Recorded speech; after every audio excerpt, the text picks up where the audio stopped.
State Vice President. Recently, UGC taken the decision of the Musaida to appointment of Vice Chancellors of each and every universities, total overall the India, directly by the appointment by the Governor. This decision is taken by the suggested by the central government of the BJP is directing to the UGC.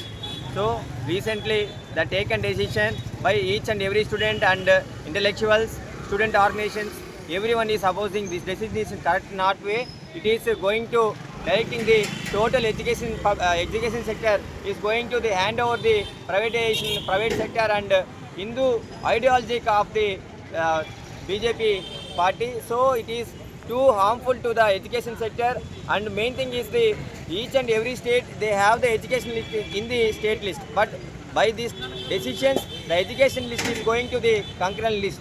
So they didn't have their individual decisions and their opinions to inbuilt in the education system of their states, respective states. But by implementing new education policies like these decisions, directly whatever they need to take decisions by the central government, their ideology to spread to overall the India, it is a useful way to directly, it is a bridge like a way to inbuild the student mindsets, their ideology directly to the student minds. And their upcoming days, recently there are up to now Hindu ideologies like that caste and religions, they are violating, they are fighting each other, others among them in colleges and students among them also. But even though they have to think it once from the central or state government, they didn't need to, whatever it may be, they didn't need the equality among the Indians, but they need only the Hindu Dharma Shastram only. So that's why they are taking these decisions. But our Andhra Pradesh state government also,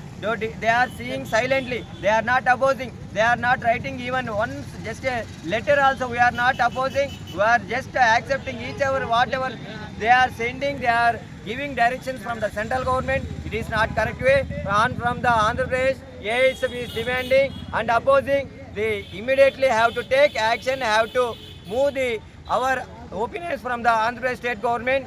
Like I say, Kerala state, they oppose it, their decision, whatever it may be, you given decision from the central government, we are opposing the new education policies and whatever it may be policies they are